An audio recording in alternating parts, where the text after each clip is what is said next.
Well, my husband and I and the family, we went away for Passover, for Pesach, and we spent about 8 days, 8 or 9 days with 1,000 people. Really, 1,000 people at this beautiful, beautiful retreat. We had a fantastic, fantastic time. I spoke, my husband spoke. We had a great family vacation. Now, it was very interesting because we were with all of these people and almost, most of the adults were married.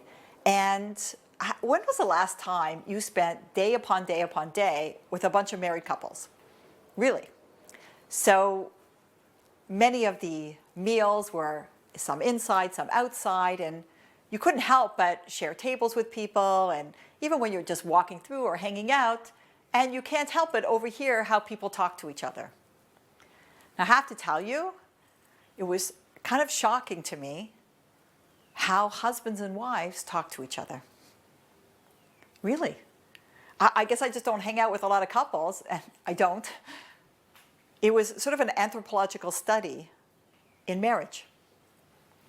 That when people don't think you're listening to them, how they speak to one another. They are often, their tone is very dismissive, often very critical, sometimes demeaning. And I had to hold back from saying something. Like, how can you speak to your husband that way? And I would often glance at the other spouse who didn't know that anybody was listening or heard the interaction. And often the other spouse didn't look angry. They looked defeated. They looked beaten up. This is not good.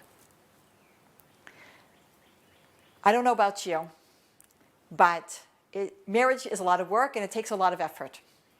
And it's hard to be at your best and to speak in even or positive tones all the time. But my husband says you have to speak to your spouse at the very minimum how you would speak to a favorite client. Would you be short-tempered? Would you be demeaning?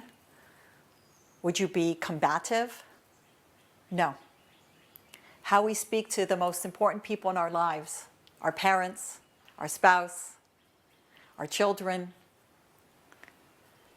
And somebody else said, we should always speak to the people in our lives, imagining that someone else is listening. I'm sure you are like me, that when you know somebody's watching, well, you're so much more patient with your kids, so much more positive, and you let things go. Well, somebody is always listening. It's the Almighty. And I think he was probably pretty disappointed to listen to how husbands and wives treat each other. We have to raise the bar. Really. I wish we could record each other and hear how we sound. But I'm here to tell you, it's not pretty. I'm Lori, almost love.